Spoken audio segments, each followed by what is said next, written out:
Pew, pew, pew, pew, pew.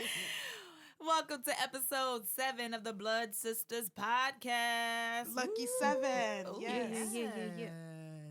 Hope y'all feeling well out there in podcast land. I am Natasha, joined with Christina and Rachel. How you ladies doing? Hi, I'm fine. Hey, I'm great. How are you? Okay. How was your week, ladies? Y'all do anything interesting? Worked a bunch. Cried a bunch. Ooh, I like a good cry. Yeah. Cooked some. Okay. Drank some. Yeah. Did some research for today. Nice. Rachel? Nothing interesting in my world. Well, we got to work on our lives, ladies. Sorry about that, podcast land. Clearly, we are boring ladies here. All we do is eat, sleep, work. I don't work. Work and do this show, apparently. So I have some good news. Shout out to my friend David. He actually called me the other night in the middle of the night. And he was like, oh my God, I just wanted to call you and vent. I just listened to that Rodney Akal episode and I didn't have anybody to talk to. And I just need to talk about this and get this off my chest. And I was just like, oh my God. I love the support. And he's like, I think y'all need to have some type of board where your listeners can come and just vent and talk to each other about certain episodes. Because he was really bothered by that. You guys can comment under the episode. And y'all can go on our Facebook page and talk. You know. Or just keep calling me in the middle of the night, I guess. My friend Sylvia said that she's looking at people, twice now. Like, ooh, he looks like a serial killer. Yep. I do that a lot. The more normal they look, the more likely they are to be one. Exactly. And considering Rodney, he was kind of sexy. Fine. Mm-hmm. Fine as hell with all that hair. Mm-hmm. And I know my sister, she told me last night, her and Vanessa, they were like, we love you. We like it every time you post it, but we too scared to listen. So we also have those supporters. They too scared to listen. She actually admitted, and it was so cute. She was so innocent. She's like, your show scared me and Vanessa, so we like it, but we never listened. And I was like, oh, no. What's scary about it? We ain't said nothing scary. We talking about a lot of deep shit. Especially that second episode. That one's kind of heavy. We ain't said nothing scary. Albert, Did we? Fishy. Yeah, a little bit. But anywho, before you continue, guys, thank you so much for the continued support. Be sure to like, comment, subscribe to our YouTube, our Spotify. We are on most platforms now that you listen to all of your podcasts. We also just started a brand new Instagram. Blood Sisters Podcast. Yes, Blood Sisters Podcast on Instagram.com. And you can see all of the behind the scenes. We'll post some pictures and some fun stuff. We'll give you updates on Rachel's OnlyFans that she's in the works with. You guys, don't run with that. Someone actually messaged me and asked me what was my OnlyFans name. Girl, they weren't willing to pay shit. And trust me, you don't even want to know who it was. But I was just is it someone I know? No, but I was just like, I don't have a damn OnlyFans. She was totally kidding. Oh, fuck him. Now, if you coming with the coins, I probably could convince her to do something. Girl, ain't nobody coming with shit. Oh, I pay for it. I know you would. Okay. I've been wanting to see what's under there. Okay. Let me tell you. Okay. So just a little this, a little that. I can see it. I can see the silhouette. Today, Rachel, why don't you tell us what we're talking about? We are talking about Leonarda Cianciulli. No. We figured out that that's how we're gonna say her last name. So perfect. But I'm only gonna say her last name one time because I feel like I got that wrong. Cool. But anyway, she was born on April 18th in 1893 or 94. And you know what? There was lots of dates for her birthday. I saw April, I saw November, I saw October, I saw December. And I saw 1893 and 94. So I saw 1893 more than 94. So we're just going to roll with that. Cool. All right. She was born in Montella, somewhere in Italy. All right. She was a child of rape, though. So we're going to just start off extra dark already. She was a child of rape. Her mother, Amelia, was forced to marry her father, her rapist, Mariano Cianciulli. Okay. They had to marry each other. Okay, and so after her pregnancy was discovered, she was made to marry the man. The family was poor, and Leonarda lost her father as a young child. Her mother remarried, but she still married poor. So I guess she actually loved that one. Okay. Mm. Her mother was actually very verbally abusive, causing her to attempt suicide twice. Of course, it didn't happen, but she tried to do it. In 1914 or 17, this is another fact that's all over the place. She married a registry office clerk, Raphael Pasadari, Pensardi. Yeah, I'm getting mixed up with the dang on last name. I think his was Pensari. Pensari. Pensari. We sorry for getting it wrong. Okay. Pan, we're sorry. Pan, sorry. He was actually older than her, and her parents did not approve of this person. He was broke. I'm just going to be honest. And they wanted her to marry wealthy, and they actually had a man picked out for her, but she didn't want to marry him. So, Now her mama got some nerve. You've been able to Exactly, marry but- for love. But see, that I feel, I knew you was going to be the one to say something.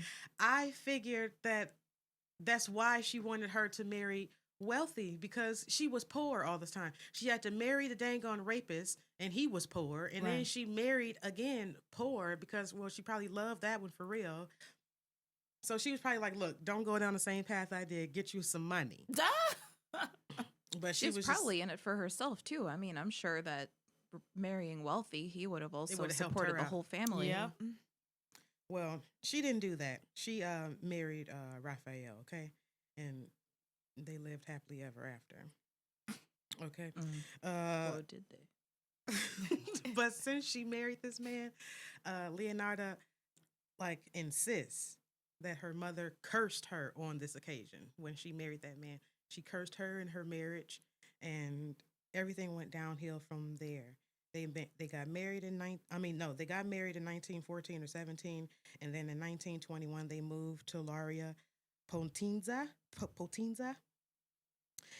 They were still super poor, and Leonarda worked too, but they were still poor, and they actually were having kids like right away. They weren't doing well at all, and because they weren't doing well, I'm pretty sure that's why she got arrested for fraud in 1927.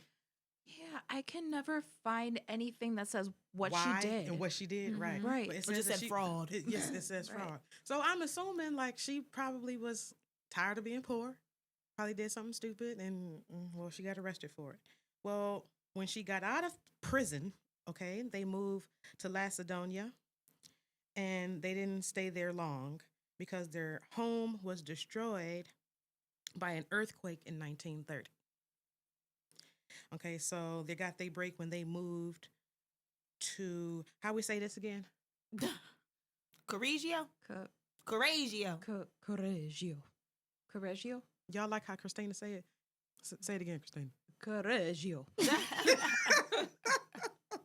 And I also to go back, I want to talk about that earthquake for a second. It killed 1,400 people. So that like they left like this was a serious Yes, it destroyed. earthquake. It destroyed a lot. Yeah, It destroyed Absolutely ruined a lot. ruined their home. yeah. So they didn't have a choice this time. They had to leave. They're kind of lucky that they even survived. Yep. To be honest. Mhm. That's what I was thinking when I was reading it. Even Right. though the facts on the earthquake wasn't really there, but I'm like, y'all was lucky. Right. She's like, oh, we're cursed. It's like you're kind of lucky. right. They were very lucky.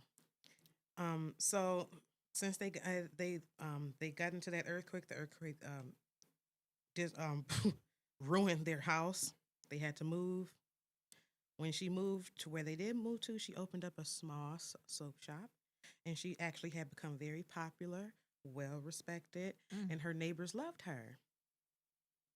She had 17 pregnancies during this marriage. She lost 3 of the children due to a miscarriage, and 10 more of her children died in their youth. So, rightfully so, she held on tightly to the 4 that were left. Now, she had received warning earlier in her life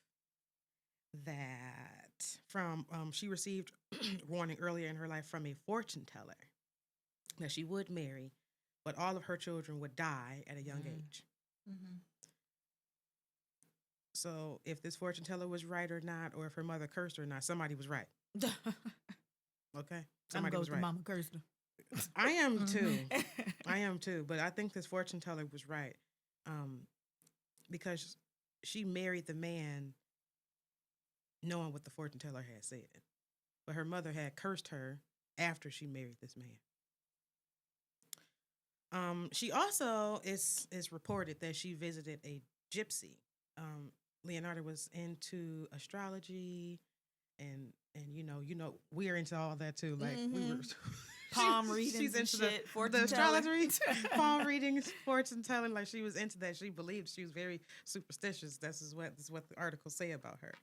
So, the gypsy told her that in her right hand she saw prison, which was true, and in her left hand she saw a criminal asylum, which was true too, because she went to jail. So maybe Leonarda is actually very special because she's being told the truth about herself. Yeah. Okay, well, in 1939, her oldest son, which is reported to be her favorite son, he announced that he was going to enlist in the Italian army. And at that time, it was World War II. Okay. And Leonarda wanted to hold on to the 4 children that was left. So she thought the only thing that she could do to hold on to these children was human sacrifice. Now, it's super unclear, like, where she got that from, like how she can hold on to her son with human sacrifice, only because her beliefs, where she lived, the Roman Catholics did not believe in human sacrifice. Like that was forbidden. Like you don't do that. Right. It's a sin. You don't do that. And the Romanis believed that human sacrifice was wrong too. They didn't embrace human sacrifice either.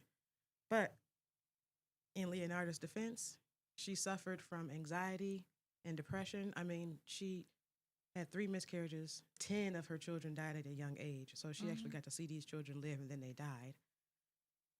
I mean, rightfully so. She probably was depressed and had anxiety, and she probably did make up the stuff in her head. And she never was loved either. Like from birth, her mother hated her. She was a product of rape. So Right. she was already like deprived. She of hated that her love. husband because she had to marry the man that raped her, and she had this kid. It's unhappy. In like modern times, today, if that were to happen to somebody, they would be like, "Oh shit, let's get you into therapy." Like, Right. let's get you some meds. Right, like that's probably. what I read. This article was like a psychologist that talked about it, and they were saying like now, if she was in today's time, she would have definitely been on some heavy medication, therapy 3-4 times a week. She would have definitely had a couple counselors. Yeah, she definitely. She went through a lot. 17, and she only had 4 left. It's gonna mess you up. So she decided that human sacrifice was the best way for her to hold on to her oldest son. And Christina gonna tell us who she sacrificed. Yeah, so kind of a life for a life here, right? So she's got Rachel cracking up over Rachel here. laughing at this woman sacrificing people. It caught me off guard. I turned like, what is happening? What did I do? Right? Like, what happened? I was trying not to laugh. I'm not laughing at the victims. It's just go, Christina. Just go. All right. So Leonarda started doing her own fortune telling, and this became something that she did besides her shop, right? She had her shop where she sold her goods, and besides that, she was also doing fortune telling, and her shop became a place of congregation for a lot of people in the neighborhood. Her first victim, Leonarda would have been about 45 or 46 by this time. This was the fall of 1939. Our first victim is named Faustina Setti, and the resources. Faustina, say it right. Say it right. Faustina Setti. Some of the resources that I've consulted stated that she was 73 years old. Ooh. And she was known as a spinster. Every thing I read calls her a spinster, so I had to look this up. I've heard that word before, but what the heck is a spinster, right? So apparently a spinster is a woman who is past the marrying age who has never married. So she Rude. was single. Right? Very. She was single her whole life. And Who cares? Just say I'm single. You gotta call me no spinster. right, The fuck? single and ready to mingle. Oh, period. Why is it spinster? They made spinster sound like it's I A don't know, like dirty word. cutesy or Oh, I thought like it was dirty. like a dirty cute word, like a cute thing to call someone that when you want to insult them, Yeah. like so she's a Spinster. spinster. So she Christina's very offended. I'm not. I just think it's rude as heck, especially in that time. I'm sure she was looked down like crazy. She's like they probably thought she didn't do Something anything was with her wrong with life. her, She yeah. wasn't married. She didn't have kids. Like, what's her problem? So apparently, she really did want to find a husband. She came to Leonarda with help to find a husband, but of course, such a service would not come cheap. Leonarda told Faustina about a wealthy man who would be her future husband in Pola, which is a city in modern-day Croatia. Leonarda even gave Faustina letters that were written by this so-called suitor expressing his interest and undying love, which, as we know, they were definitely fake Right, letters. 'cause I She should was get making 'em. up this shit. Oh yeah, she's just making up these people shit, like she was trying to so pretend she was a clever. matchmaker. Like, I got this guy for you in Pola. He's wealthy. He wants to marry Did Cleo go you. that far doing that stuff? Cleo did some shit. Yeah. Oh my gosh. Cleo did some shit. Should do an episode. That'd be cool. So she's got Faustina all excited, right? She's like, I'm gonna find this man. I'm gonna get married. I'm gonna live out the rest of my life in peace and harmony. And so she plans this trip to meet her husband. Faustina would end up giving Leonarda her entire savings, which was 30,000 lira. Now, that does sound like a lot, but according to all that's interesting, 30,000 lira equaled $17.94, which in that time, given inflation and everything, was more like $332. So Or that was it's all a her ch- savings. yeah, too. it's Dang. a chunk of money, but definitely not something for a human life, I mean, as college students, we can understand $330 in your savings. Sound about right. Mm-hmm.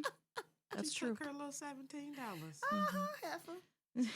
So, yeah, the idea was that Faustina would not need that money when she got to her destination because this supposed husband was so rich he would take care of her.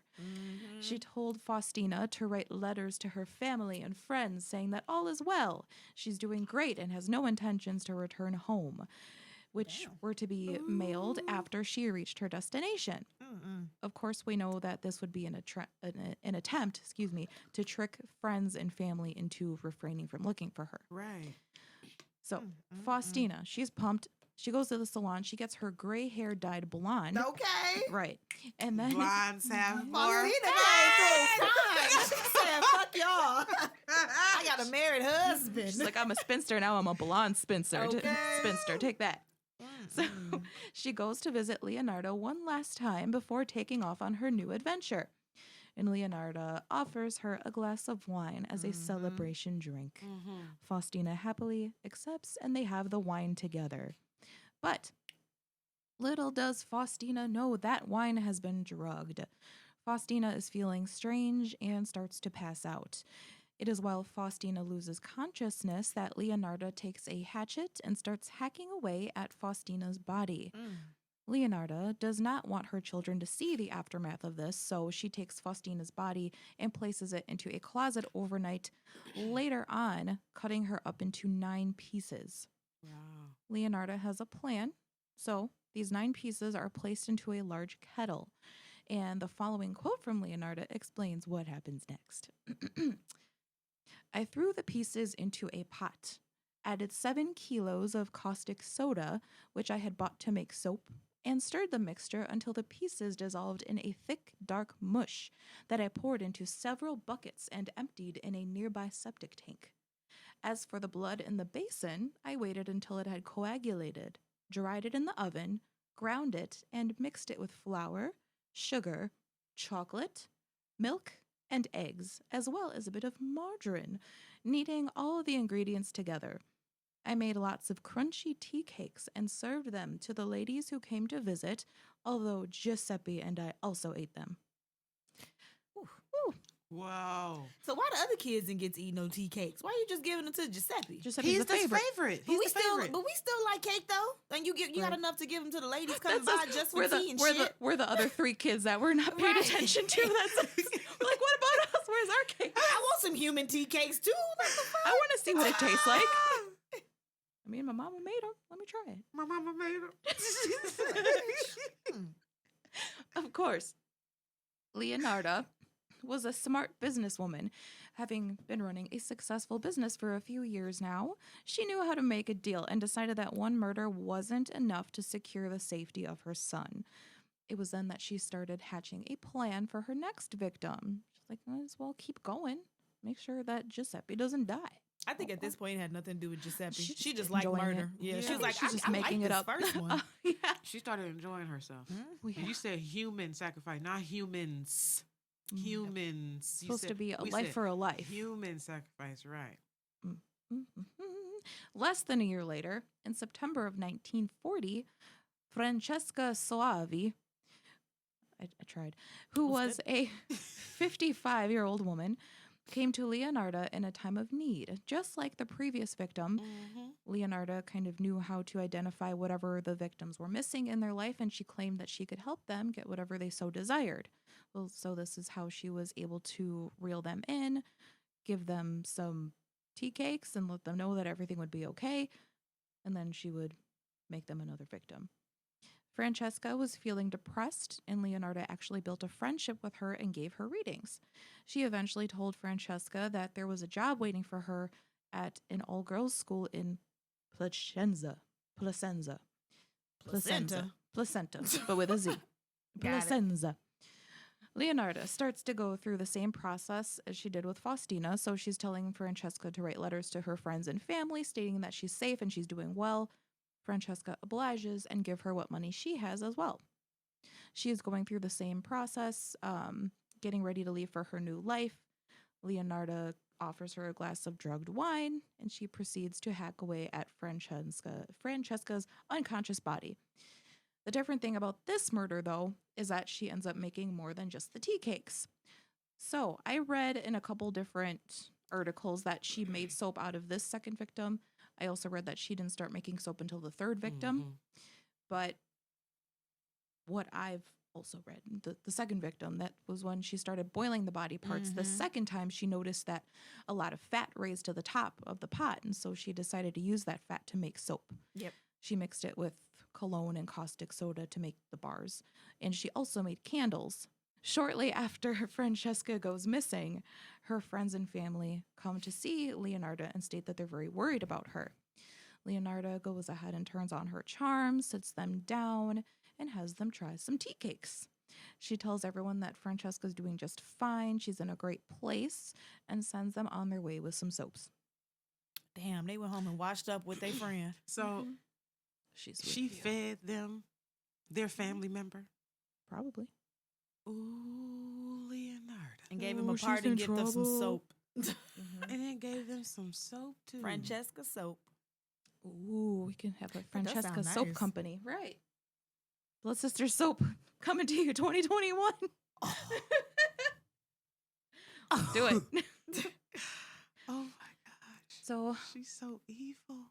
Leonarda can't get enough of this shit anymore, right? So she has no filter whatsoever. She didn't even wait the 9 months or whatever till she did the second victim. It's later in the same month now. It's still September of 1940, and 53-year-old Virginia Cacioppo comes to Leonarda Cianciulli with money problems. Cianciulli. She is a former singer who sang at La Scala Opera House in Milan and had fallen on some hard times. Leonarda, playing into the weaknesses of those around her, tells Virginia that there is a job waiting for her in Florence to work as an assistant for a wealthy impresario. She stated that there would also be opportunities available for her to audition for more singing opportunities, which, as we know, Virginia would have loved. She missed the stage. She wants that spotlight again. Apparently, Leonarda also told Virginia that she knows this wealthy impresario because she was having an affair with him. And therefore, Virginia needed to keep this job prospect a secret because no one could know how she got the job. Apparently, Virginia opened her mouth and told people anyway. So saved a life. I mean, well, not a life, but you know what I'm saying. It helped. Some future lives, maybe? Yeah, future lives. There it is. Started to raise some suspicion with the neighbors. It's, everyone kind of knows everybody. Despite the lies and deceit on both ends here, Virginia gave Leonarda 50,000 lira and some jewels for her services. Virginia goes to see Leonarda for that one last time before her trip, and we all know how the story goes from there. However, Leonarda is getting quite efficient in her hacking, soap-making, baking ways. Less than 2 hours after Virginia walks into Leonarda's shop, there's a new mysterious batch of soap and cakes. So, one fun thing about Virginia that Leonarda described about her is that she thought she was especially good. So I will read this quote from Leonarda as well. She ended up in the pot like the other two. Her flesh was fat and white. When it had melted, I added a bottle of cologne, and after a long time on the boil, I was able to make some most acceptable creamy soap. I gave bars to neighbors and acquaintances. The cakes, too, were better. That woman was really sweet.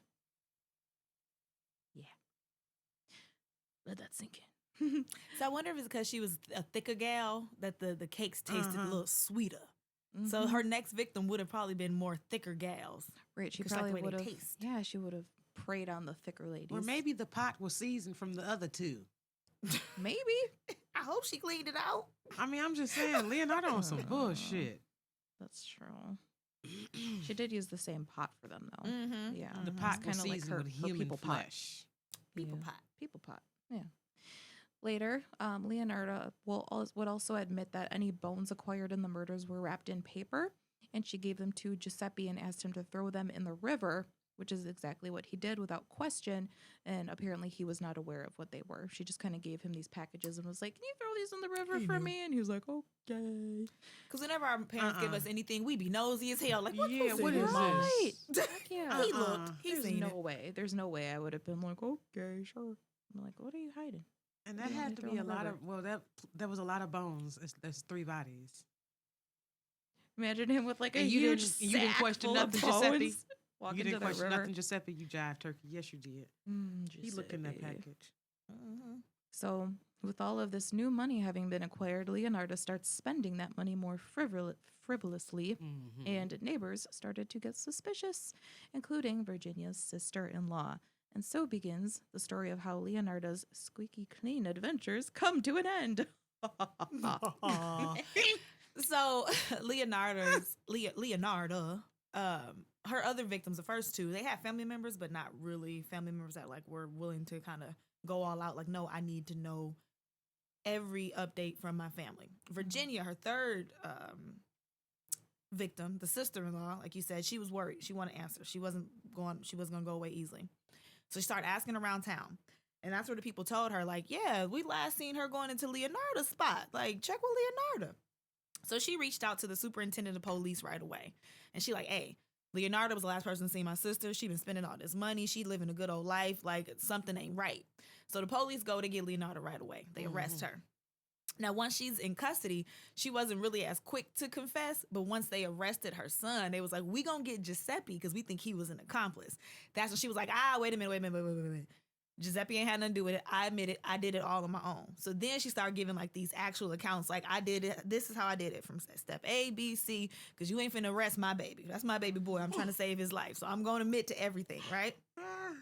So she spared him from giving that full account. She was then tried for murder in 1946 in Reggio Emilia. And of course, it drew a large crowd, right? It was a bad case. I probably just said that name totally wrong, but I said it with confidence, so we're going to go with it. Yeah, I think it sounded great. Thank you. I said it with confidence. I probably mispronounced the hell out of that. That's all you need is the confidence. Exactly.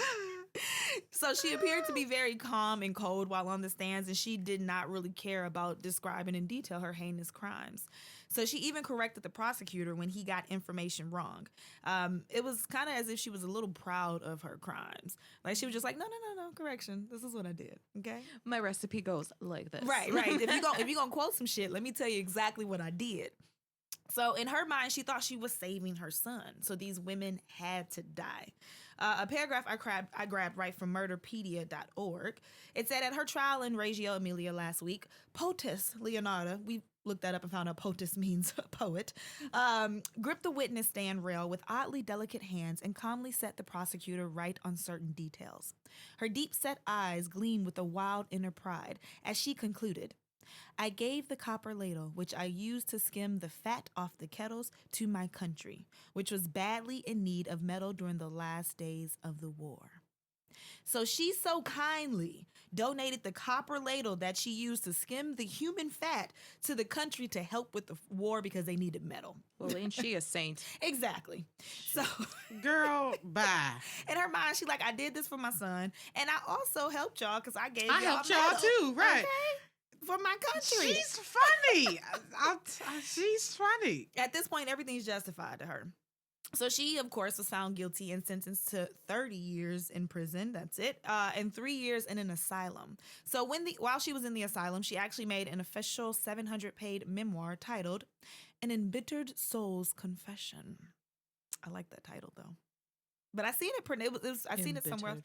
Embittered. I seen it pronounced another. Cakes were sweet, so yeah, they were. Uh-huh. I seen it pronounced a different way too. I think because of the translation, it translates a little differently. But I'm going to stick with an embittered soul's confession because I like the way that sounds. Yeah. She ended up passing October 15th, 1970, from cerebral apoplexy.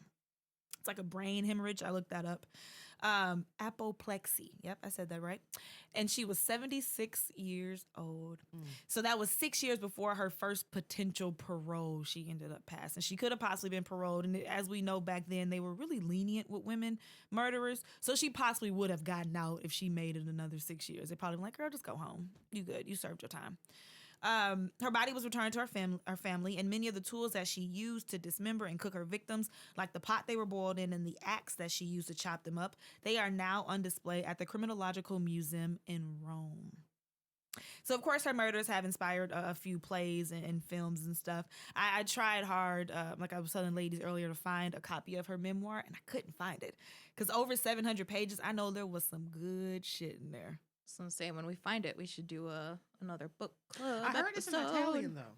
I mean, I'm pretty sure it's probably translated, but I saw that it was in Italian. We can find somebody to translate it. Bob, look, he speak Italian. Sure. Oh my God. Just out of nowhere. He's like, Right. "Oops, yeah, actually I do." I feel like, oh shit.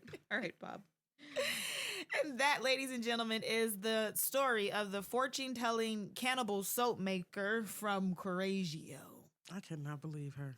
That's a very interesting story to me, though. It is. It's kind of not romantic, but it it's started that way because she wanted to save her son. She's lost all of her kids. But then after the second and third murders, you're like, okay, I can't. But she tried, like I said earlier, she was like dainty with the shit. I'm gonna make soap and tea cakes. She made a most acceptable soap. Not like Ed Gein, like was I'm gonna creamy. make gloves out of your skin. I'm gonna make a nipple Right. belt and Let's make pretty lampshades and The shit. skull soup bowl. Right. She was all cute with it. I'm gonna make soaps and tea cakes. And I'm all for a Candles. good human sacrifice for like the good of I'm all for a your human family member. You Sure. know? But I thought it was Absolutely. supposed to be just one. Exactly. She She did went 3. overboard. She was having Yeah. fun. And then you forced me as a neighbor. So I put my big hat on and my poofy dress. I just come over just for some tea and some light snacks as your neighbor friend. And you she feeding make- me humans. She make you eat humans and wash up with them too. That's messed up. And you give me this pardon gift, and you know back then You we all washed up poor. with booty soap. Right. Literal booty stuff.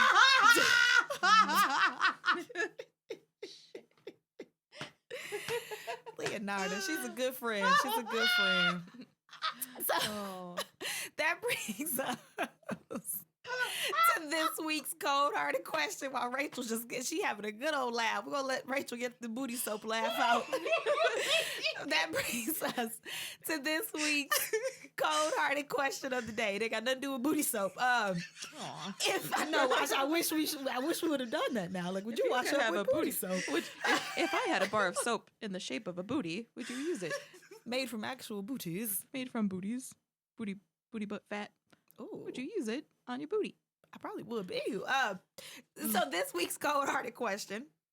If a fortune teller, let's say Miss Cleo, we were talking about Cleo earlier. If Miss Cleo was able to warn you ahead of time exactly what type of serious trouble you were about to face in your life in the near future, would you want to know or would you want it to be a surprise? I can answer that. So, I already have so much anxiety to begin with. Like, I already planned out everything. Like, just in case this happens, I got this. Just in case this happens, I got that. So, I honestly don't want a warning. I don't. It's just going to make my anxiety higher. It's going to make me worse. Stress about it. Yeah. Yep. If something's going to happen, it's going to happen. Yeah. That's it. Rach? I'm good. Part of me says yes, part of me says no. That's probably because I'm a Gemini, but the only reason why I don't want to know is because what if I had a lot of fun leading up to my death? Up to the end. You would have missed out on a lot of fun if you were like what avoiding if I that. have a lot of fun? So that's the only reason why I don't want to know. Like if you're on a roller coaster and you get thrown off the roller coaster. See, that was the fun leading up to it. That's the thing, though. You're not going to catch me on no damn roller coaster because I don't like that shit.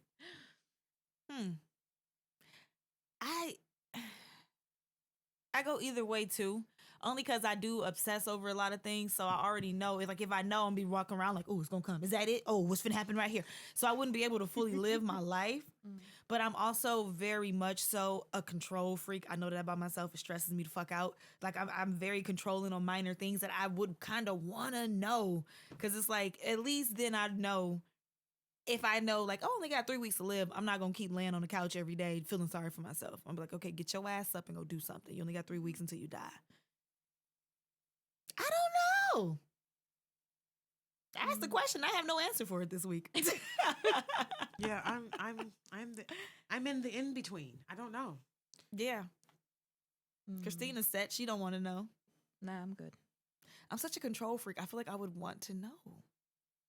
But then I would freak out about it and I'd be like, shit, this is the day. What if this is the day? Like if she can tell me exactly what day and time and what's going to happen, but then I'm going to try my hardest to change it. And then if I change it, who's to say that won't come with bigger consequences?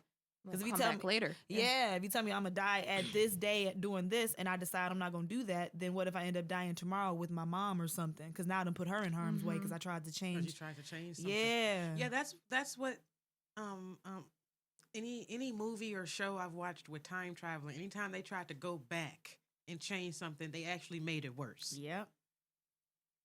Back to the Future. So I don't know. I still don't know. I don't know. That boy got hit on by his mom when he went back. When he went back in time. Was she fine? Yep. Oh yeah. Okay. Yeah. He was just like, nope, can't do that. You're gonna be my mom. That's my mother. Ew. She was hitting on him. That's gross. Yeah. Like, what if your son comes back in time, gets you pregnant? Lord. And how would that work? Isn't that some Beowulf type shit? I don't know. Didn't go back in time, but He'd be your brother he was like daddy. separated from his That mother. could be your brother daddy.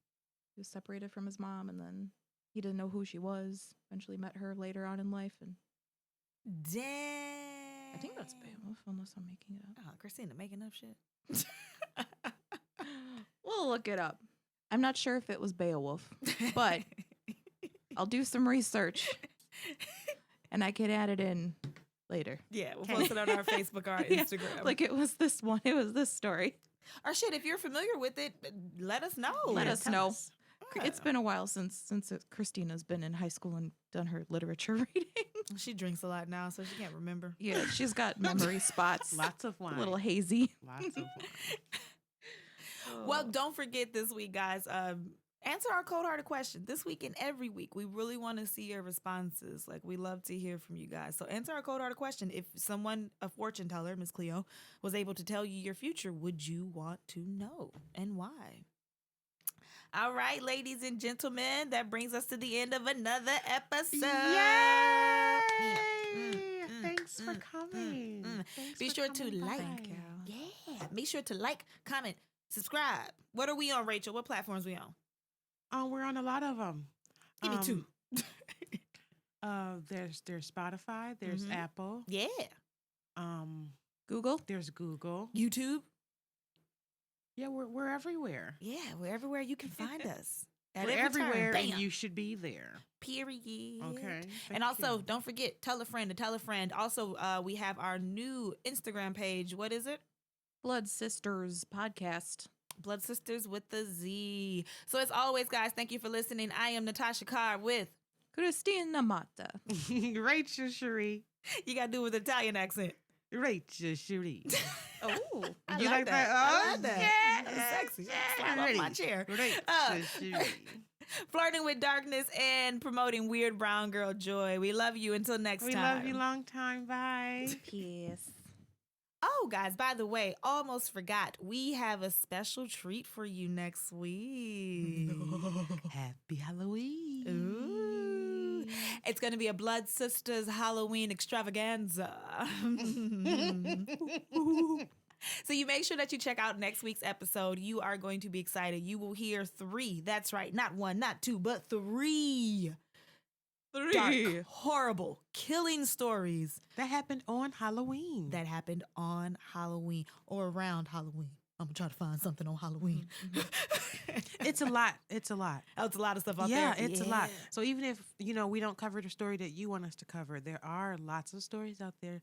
So as soon as we give you our 3, make sure you go and check out more stories. Absolutely. And even now, because we have a whole week until we record, if you know of some really great Halloween stories, Let us let us know. Let us know. Let us know. If you want the Blood Sisters take on a story.